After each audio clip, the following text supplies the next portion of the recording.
je vous propose de faire une petite balade. Mais pour ça, il va falloir que vous vous fassiez très petit. En fait, je veux que vous vous imaginiez aussi petit qu'un diamètre de cheveux, après qu'il ait été coupé en 10 000. Bon, et on va aller peut-être dans la poche de votre pantalon ou dans votre sac à main, et y trouver votre téléphone. Hop, vous passez à travers la coque, et là vous voyez des composants électroniques. Enfin, sauf que du haut de vos 20 nanomètres, vous avez plutôt l'impression d'être au milieu de building. Hein. Eh ben, traversez la route, tournez à droite après l'appareil photo, et là, vous vous retrouvez face à la tête pensante du téléphone, le processeur. Et dans cette ville de composants, la tête pensante, ça serait un petit peu Matignon. Hein. S'il y a des membres de Nuit debout dans la salle, je suis désolé pour l'analogie. Hein.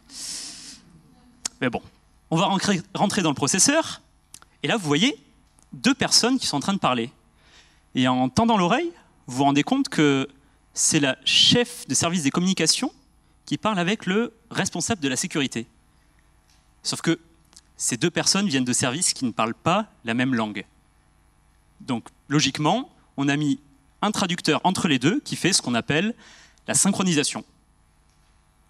Et en continuant à vous balader dans le bâtiment, vous rencontrez des millions de personnes et vous vous rendez compte que chaque service parle une langue différente. Si déjà vous n'aimez pas la paperasse administrative, imaginez ce que ça donne ici. Hein.